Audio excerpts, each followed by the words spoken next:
Honestly, I probably should, because there are people who have clipped little sections of videos and stuff like that for me, and I guess I've posted some of them. Maybe I don't know if I've actually posted their clips specifically, but I should probably start paying for that. Probably. Just I mean, it's easier. It depends on how many people watch your videos. You have to kind of do the calculus. At some point, it's worth, like, if you pay someone, say, like $25 to clip a video for you, but you know you're going to make $100 on it, it's worth it, even if you're taking a cut, because that frees up your time to do other activities that might be more valuable. So much room for activities.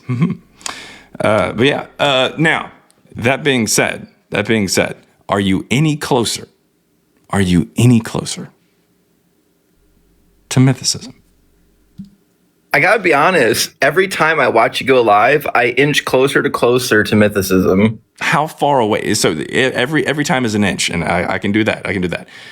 But how far in the distance is it, would you say? Like, if you had to guess. I mean, are we talking miles? We talking like I'm talking like possibly like a witch's titty away. Man. Well, I can live with that. I can live with that. That's not a lot of inches at all. I like how one commenter says, damn, that's long, and another one says, that's not a lot of inches at all.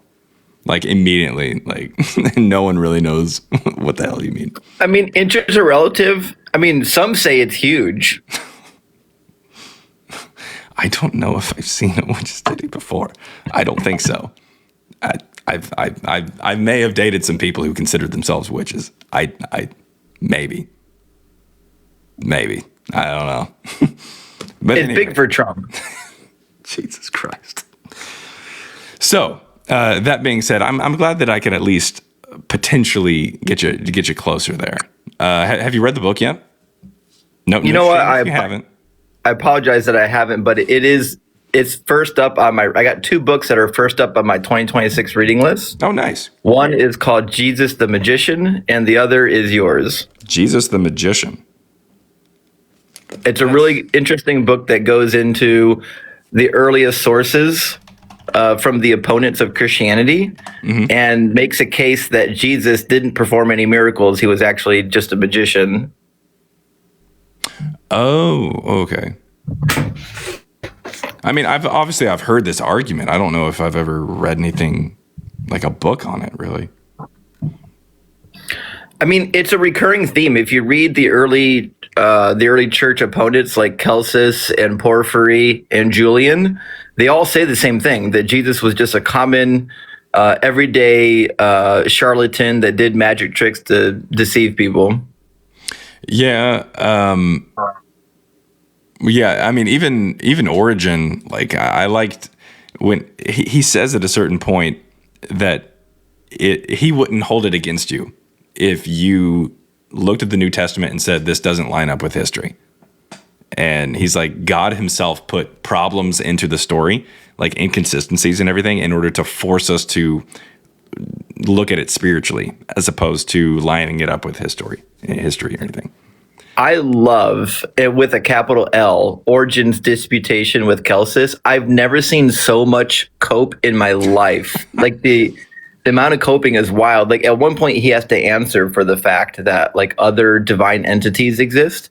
And he literally says that these other gods are actually real, but they're demons. Yeah. And they're trying to lead people away from Christ because it reduces the sacrifices and offerings that they get. And they need it to fill their belly with the sacrifices. And they love the smell of the incense.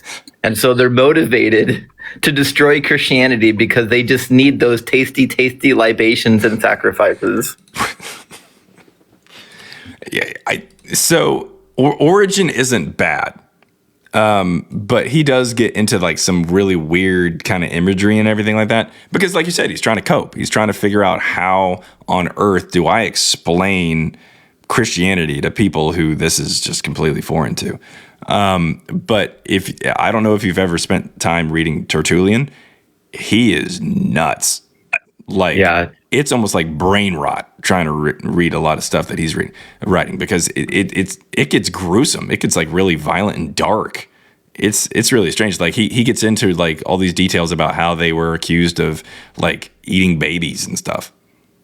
Oh yeah, and you know what though? I'll tell you one thing. Tertullian's insane, but he did one thing that I appreciate. He did write at least a 2 or 3 page defense of the Book of Enoch, and that's interesting. If you want to look at, there's an argument in the early church about the canonicity of Enoch, and Tertullian wrote a defense of it. It's only a couple pages long, but I thought it was interesting. I think it goes to demonstrate that Enoch was more important to the early church than most people realize. Interesting. Well, I mean, I think that like that kind of like almost kind of Gnostic Judaism is kind of the version of Judaism that kind of seeps into and meshes best with Hellenistic ideas. So if Christianity is already around in like a Hellenistic like mystery cult kind of thing, and then post Bar Kokhba revolt, you have people leaving Judea and going into these different areas and blending in with their, Greek counterparts out in the area, religious wise. It would make sense that like that Jewish Gnostic kind of stuff, almost like Philo and stuff like that, would be the first thing to kind of assimilate, if that makes sense. Like the first thing to kind of connect with this Greco-Egyptian cult. It makes so much sense. Yeah. And like we learned about the Philo connection and whatnot when I was in seminary, but the more stuff I read from Philo, the more I realized that like Philo was incredibly instrumental. Like his way of thinking was super instrumental for the early Christians. Yeah, I mean, I would just say that. I mean, and he writes in Greek. Philo writes in Greek, and I would just say that that's definitely influential on these later texts as they're trying to piece together different things from anything they can grab. That has something to do with Judaism or their beliefs and everything like that. And they, a more, like I said, a more Hellenistic cult or mystery cult of Christianity would be much more receptive to Philo's Judaism than like the Pharisaical Judaism, Yeah. You know what? I was thinking the other day, because at one point I did download the software that you guys were using. Philo. Yeah. And I kind of quickly realized I didn't know what I was doing, and I think you guys could totally do, even if it was just you or you and your partner, do a class on how to use the software. There's a lot of people in the community that would pay a fee to show up to a class where we all have the software already and you show all of us how to use it. I know I would use the software endlessly. It's a lot of fun to kind of mess around, play around with it. It's pretty cool. We considered the idea of doing a class. We actually came up with a list of different things. It was more centered around like a 8-week course or something for pretty cheap, like really cheap, just to kind of go over like our findings and different things, and also learn stylo and run things and show people how to run like a test, some test files and everything of that. If it was just over stylo, we might be able to do it a little easier. Obviously, it would be pretty quick, 1 or 2 classes or something. But we did have the idea for something for a longer class time, but it was just, or maybe even pre-recorded stuff. But we ended up, Matthew was working at a museum and ended up losing his job. So there was a whole bunch of just like crazy shit that was going on with life there for a while. So it just kind of got placed on the back burner. But I do like that idea. I'll run it by him again. Just be like, hey, look, let's do something more specific to stylo and that kind of stuff. This software. Yeah, I'd love to be able to utilize the software effectively without wasting a bunch of time trying to tinker around on my own. Oh yeah. There was one thing because you mentioned against Kelsis there, the text from Origin. So we don't really have a lot of what Kelsis had. Off the top of my head, I don't know of anything that we have that's particularly extant or anything specifically from Kelsis. But we do have quotes of Kelsis. through, what the church fathers said, in response to him, like Origen and stuff.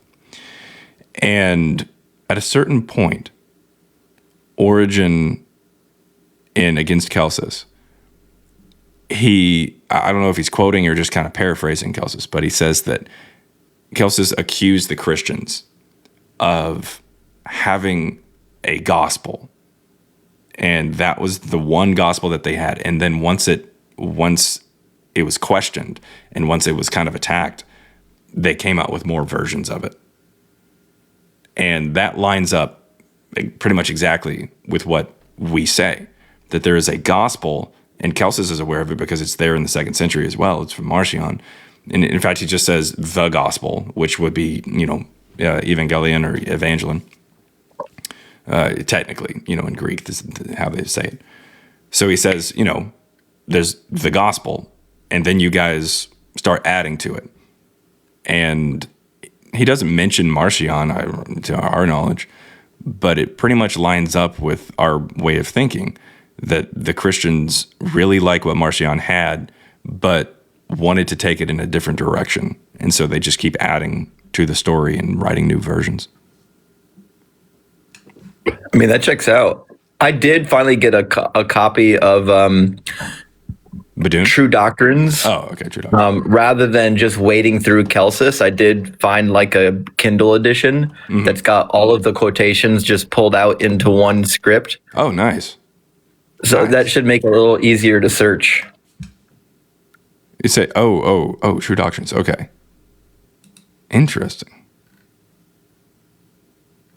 And then there's one other book that was interesting that I was able to find. It's called Arguments of Kelsis, Pfury, and the Emperor Julian Against the Christians. It's an interesting little booklet that's full of, it's not exhaustive, but it's full of arguments from those three critics specifically against the church. It's pretty good. Pfury, I mean, he was kind of hated by the Christians for going pretty hard at him. Dude, he was savage. Oh, man. But again, they all attack the theology. I mean, that's the idea. I mean, very clearly, there are contradictions. There are issues with the stories. And despite all these issues that like we know of now, and so we're capable of looking back and saying, hey, this can't happen at the same time as this. There's a contradiction, so one of these is false. And obviously, mythicism, it's the idea that the whole story, for the most part, is false. But that's not exactly what they do. They attack more the theology and the massive problems with the just the mentality behind Christianity. That's more their concern and everything. And it's just so weird just seeing how people went at other religions back then, like how they viewed it and why they had a problem with it. You know what I mean? Oh yeah. It's slightly different from how we have it today. Something that's kind of interesting to me is how the word atheist was used back then, because atheist didn't just mean someone who didn't believe in a God.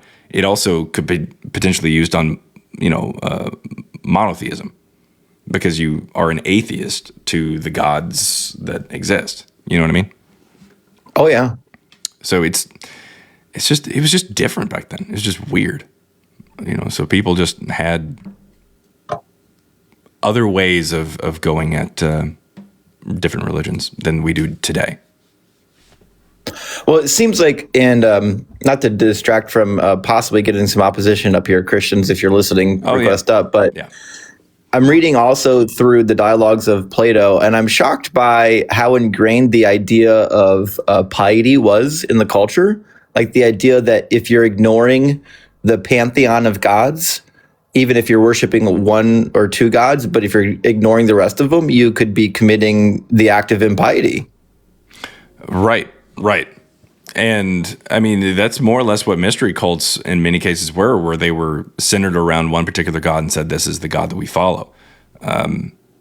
So, I mean, seeing Christianity as a mystery cult, when Pliny the Younger talks about them, I mean, he calls them a superstitio, which would be a term that's thrown towards like mystery cults and new religions and stuff like that. But, he says that a true Christian, it is said, cannot worship the emperor. Like, they have to worship this Christ deity. And, I mean, it's kind of par for the course, for some of these mystery cults and some of these newer religions that they were dealing with. And that's a problem. That was an issue that they had. Mm-hmm. Let's see. My favorite country duo. Three. Yeah. So, check this out. You may be familiar with it. I don't know if you are or not, but Galatians 3. I'm going to pop over there real fast. So it immediately starts off with a particular line right here. So it says, "You foolish Galatians, who has bewitched you? It was before your eyes that Jesus Christ was publicly exhibited as crucified." Now, clearly, the Galatians, Galatia's not Judea, not even really that close.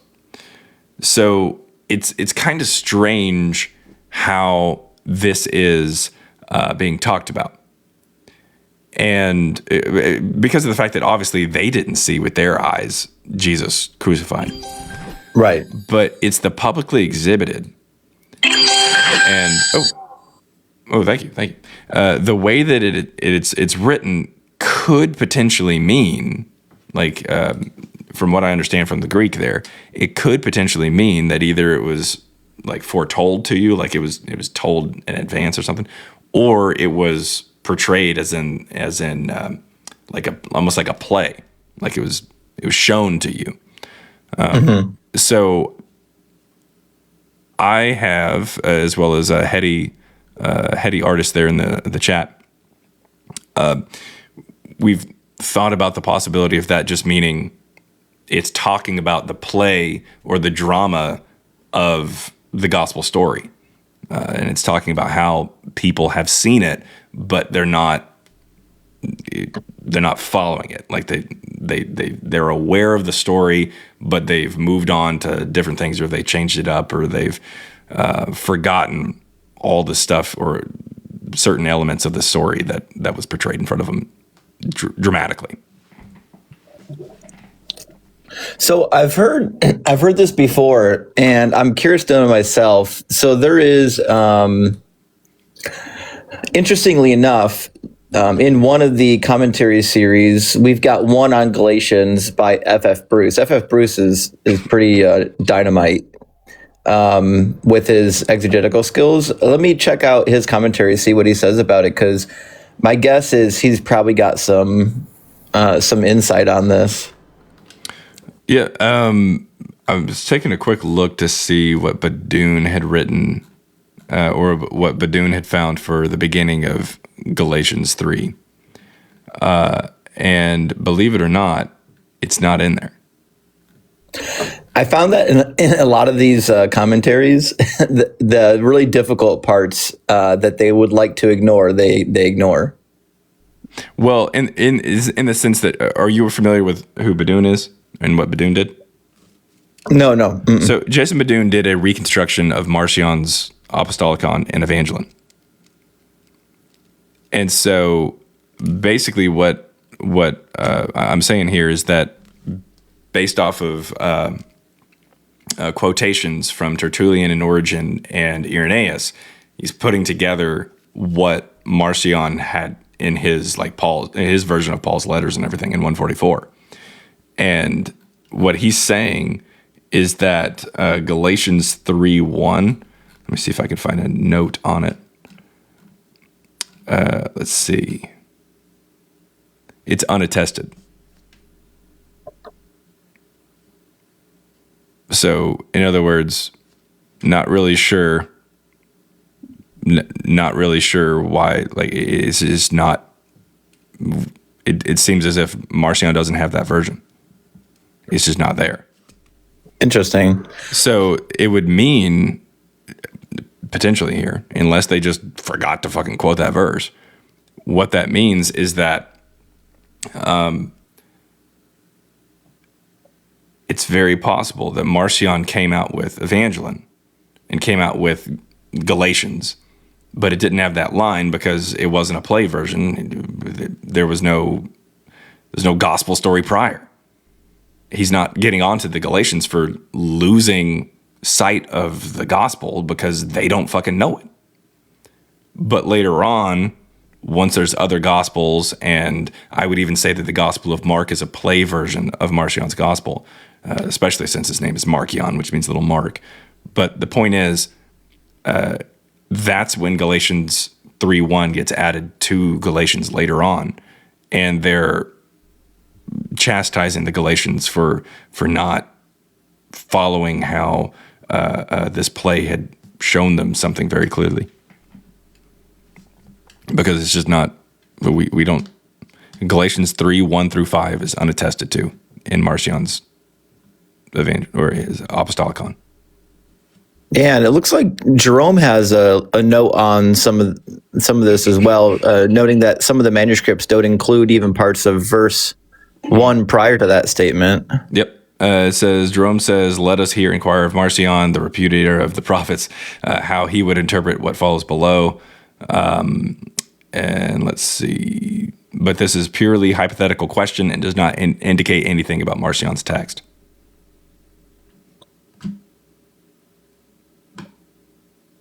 Yeah.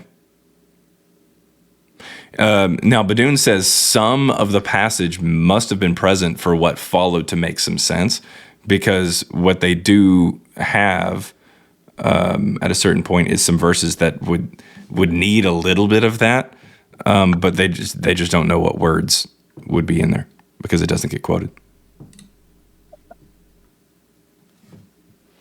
But yeah, Badun does a really good job of not only reconstructing the text, but explaining exactly how he came to his results. Because, I mean, you got to basically triangulate, what's going on, by finding 3 points. If it's mentioned by Irenaeus, Tertullian, and Origen, it's a pretty good chance that it was in the text. So there's an interesting note here from F.F. Bruce, because it sounds like he is his explanation of this idea of being publicly exhibited as crucified. He doesn't seem to have a strong opinion either. He lists a couple of possibilities, but one from Bornkim, he says, has a greater probability, prefers the idea of a notice or a proclamation that was publicly set up, a decree promulgated by authority. And then he gives an example of such a thing, which is an interesting way to read the verse. I don't know why they think. I'd be curious to know if there's any historical examples of this in relation to like religion. Yeah. Huh. I've never heard of such a thing. But he does give alternative answers too. He responds to another author who thinks that it should be listed as Christ was prescribed rather than publicly exhibited. Yeah. In Badun, so Badun tries to he puts in the verse 1 of 3. But he puts it in brackets and then in the notes he says that it's unattested to, but it in some form it should have existed. And what the word choice he uses is portrayed. It says that, O senseless Galatians, who has cast a spell on you, to whom Jesus was portrayed, staked before your eyes. Like he goes with the word portrayed. So I mean, But from what we can tell, there's a very real possibility. There's a very real possibility that this was something that was yet again another edit that we see that's being something that's added to the Pauline epistles post Marcion. Because again, Marcion wouldn't have. I mean, that would be the only possible reference that I know of where there's suddenly other people who are receiving through revelation the story of Jesus. You know what I mean? Yeah. either that or I don't, or like you said, a decree or something. But I mean, that would, I don't know. That doesn't really make a lot of sense to me. It's tough. So, all right, Richard Longnecker wrote on this a little bit. He says, of the translation, he has it as before whose eyes Jesus Christ was clearly portrayed. It says the verb may mean either right beforehand, Like foretold, or to show forth, or to portray publicly, as in on a placard. It was used in both ways by Greek writers of the day.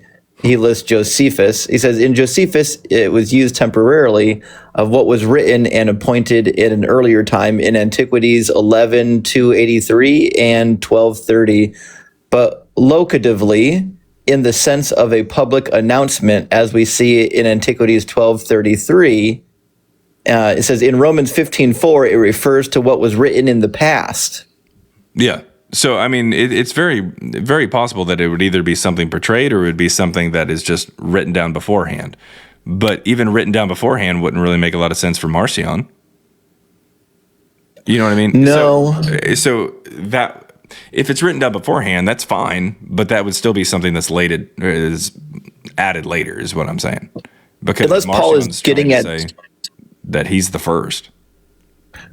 Well, unless maybe the statement is getting at the idea that Jesus was foretold, like his crucifixion was foretold. Kind of like in Corinthians, he says that he died and rose on the third day as it was foretold or something. As it was to fulfill the scripture, even though there is no scripture saying that. It's possible that what he's saying here is that why would the Galatians he was just.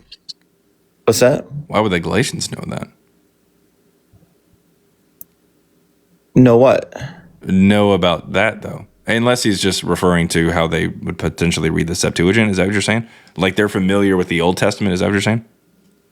Oh, I don't think that they are familiar with it. I think my point here is that it seems like Paul is suggesting to the Galatians that it was exhibited before their eyes that Jesus was foretold to be crucified, namely in that I'm sure Paul was expounding on the scriptures with them. Because these people couldn't read. Like Gotcha. No one's reading, right? So in other words, it's written prior in the prophets or something like that Jesus would be crucified. I can certainly see that as being what Paul is suggesting here, because he does mention a few times that Jesus was foretold, even though he can't really bring anything credible. Right. I'm not sure too much how much he, at least from the Badun side of things, like how he's doing the reconstruction of Marcion and everything. I'm not so sure how much the Marcionite versions of Paul talk about how there was a prophecy for Jesus to be doing this, if that makes sense. So I do agree that like Paul talks a lot about that, but I don't know if Marcion's version talks about that a lot. I don't know much about Marcion's version. That's your specialty. Right. So, I mean, they, for the most part, Jesus, according to Marcion, wasn't really prophesied. That wasn't really the concern. I mean, he calls Jesus Christos, not Christ or anything like that. So he doesn't really try to tie him in with like a Messiah or anything. So he's not really prophesied, really. Not really. So either way, it's more trying to figure out whether or not this is a verse that's added after Marcion. I get that, like the play version is what I was kind of bringing it up for, but either way, adding it later, even if it's not for a play, or if it's possibly like, hey, there's some text that came out, or even just saying, hey, the Old Testament says this, we can see that there is an evolution of the thought. Does that make sense? We can see there's an evolution of the text. If Marcion doesn't have that, Marcion's just kind of saying, he's just presenting Jesus as somebody who just did this, and he's not saying that it was foretold per se. And then later on, they have more of an idea of Jesus being the Christ, so they're trying to make more of a push for him to be portrayed or prophesied. Sure. If that's the way to read it, which either way. But I just found it interesting because there was that potential of it being like a public thing, like a play, that kind of thing. Yeah, it certainly could be. I just found in the Longnecker commentary, he is also suggesting that he thinks that it's a public announcement on a placard as opposed to possibly being foretold. I guess I don't know enough about the history to know. Yeah, I don't know enough about the history to know why that makes sense. Yeah, placard. Because it's very strange to me that the Galatians would put up a placard in Galatia, about this. Jesus, yeah. That doesn't make sense. I'm sure they know more than I do on this, but now I'm curious. Yeah, I don't know. The play makes a lot more sense. Well, I think it would be either the play or potentially the idea of like something in the Old Testament. But I don't know. Because it says portrayed as crucified. It's not necessarily saying like portrayed as someone who would be crucified. You know what I mean? Like it doesn't really seem to have a lot of stuff in there that indicates like it's a future tense kind of thing. But I mean, I see where they're going with that. I see where they get that idea. And it's not really super obvious either way. I think that's the fucking problem. And again, as Badoon points out, it's unattested to. So there's no real possibility of us saying for sure that it was in Marcion's version. And it looks like it was something that was added later for whatever fucking reason. But yeah. Let's see. Yeah, sir, you're late to the party. It doesn't have the entire verse. Like we don't know about the entire verse being in there. All right, but other than that, because Hetty had mentioned that. Hetty had mentioned the play thing there. So I am happy. Going back to that inching thing, I am personally happy that I can give you as many inches as possible. Wait, okay. Let's rethink that one. I'm happy that you're getting closer. You know what? Don't worry about that one. Either way, I am happy to hear that when everybody just clipped Jaaron say he's going to give me his inches. No, okay, slow down. All right. I am happy to hear that mythicism does not sound as off-putting as I'm sure that it probably has in the past for you. I think that's the thing. I try my best to present mythicism in a way that does not come across as like conspiratorial, because I can't stand that kind of nonsense. And I know that mythicism does get a bad rap. Do you know monosphere, monad sphere? No. Is that how you say his name, guys? Anybody help me out there? Monad is what most people call him. He's on TikTok. He's a former lecturing professor. Oh shit. Monadic sphere. Yeah, you know him? Monadic sphere? No, I need to find out now. So he's a personal friend with Bart Ehrman, and he was on the live. He was on this live maybe a month and a half ago or so. He hopped in. And we had a really great conversation. And initially, he sounded like he was a little bit of an op. But ultimately, he ended up saying that he was just trying to make sure that he knew where I was coming from.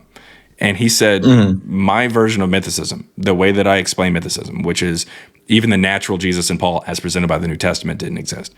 He said, that would be me. He said that's what I would be. And he said there's actually a surprising amount of scholars who would agree with that. It's just they're probably not going to call themselves mythicists because of all the connotation that comes with. Because lots of times it's viewed as like some crazy, like zeitgeisty kind of bullshit. Right. Yep. And he actually said that he said, I cannot name any names, but a prominent scholar who is very famous has kind of alluded to the idea of, after retiring, coming out with a book that says Jesus may not have existed. Right. Well, I think a lot of scholars are closer to your camp than you might realize, because a lot of scholars are kind of where I'm at, which is, even if there was a historical figure, the figure in the Bible, that dude's myth. Yeah. Right. And I get that. Well, are you including the supernatural stuff in there? I think like 90+% of what we read about Jesus in the Bible is completely fiction. And yeah, so that would have to go into even some of the natural stuff. So yeah. Right. I mean, I know that, like, the way that I say it, like, you know, as presented by the New Testament, even the natural Jesus didn't exist. But I know that allows for, like, technicality, because, like, all I've got to do then is just show you that like two of the Gospels don't line up with each other, and so through technicality I win. But that's not really what I'm talking about. Usually I try to say, look, if you remove the parts that are anachronistic, if you remove the parts that contradict, or, you know, at least call into question those, if you remove the parts that we see are coming from some prior narrative, like the Septuagint or Josephus' Wars of the Jews for their narrative, if you remove the parts that are geographically wrong, and you remove the teachings and whatnot that very clearly just echo like wisdom of Sirach, you remove these elements, there's not really much left. It's not really a Jesus left. And we definitely don't have any evidence of that guy. Like, there's just not a lot to it, really. It's kind of it's kind of built on a house of cards. And then when you consider the fact that, or when you consider like the work that like recent scholars have done, and even Badoon believes, and me and my co-author, we've shown that the first gospel is published in the middle of the 2nd century by someone who didn't even think Jesus was a human being. Have you done a dive on the Jesus Seminar? Because yeah, we talk about it a little bit in our book. Okay, good. A little bit. Because their percentage of authenticity is tiny. I think of the quotations of Jesus, it's about 15 to 16% they think are authentic, and of the stories about Jesus, it's roughly the same, about 15 or 16%, which is, and these are scholars, like people with PhDs. Oh yeah. So our biggest problem with the Jesus Seminar is that, like, it's not a very scientific thing to just go in there and just like take votes. You know what I mean? And right. There was even some scholars who afterwards were like, I took part in that, and it was kind of silly because ultimately a lot of people just kind of went in with a presupposition and did not change. They were just bound and determined to say that Jesus did or did not exist. And it's like, okay, well, I mean, But nevertheless, I do appreciate the fact that it came out and it tried its best to tackle that particular issue. The Acts Seminar was not as nice to the to the material. They definitely tore that shit apart.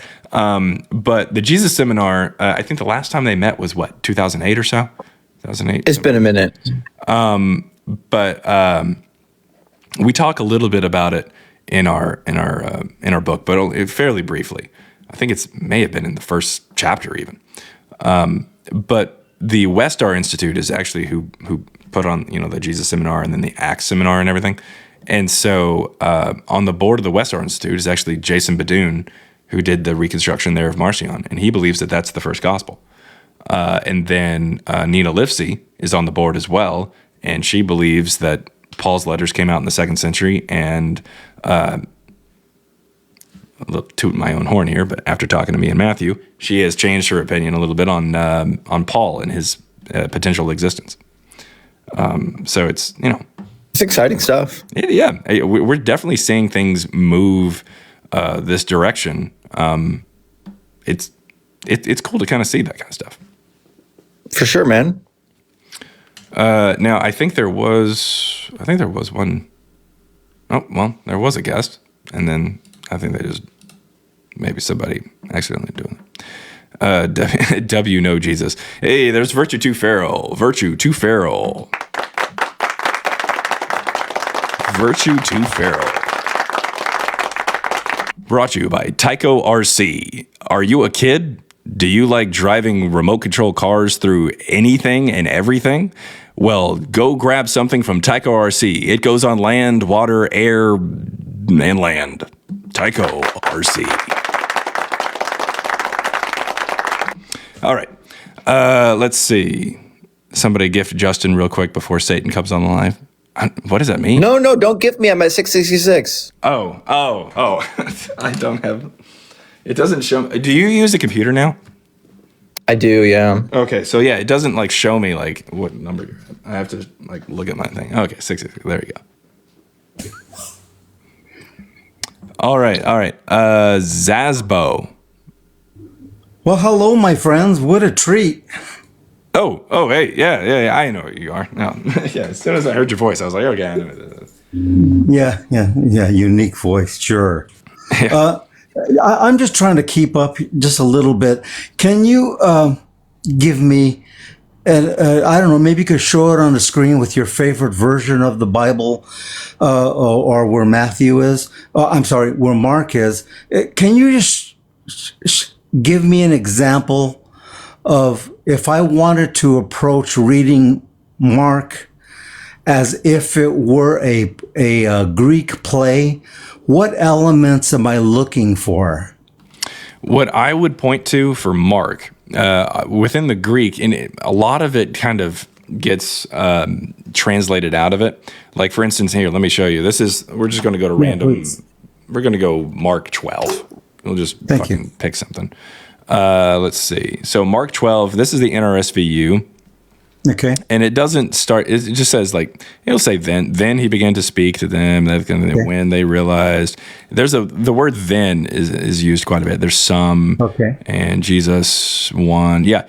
But like if you look at something like, I don't know, off the top of my head, I don't know if this chapter is very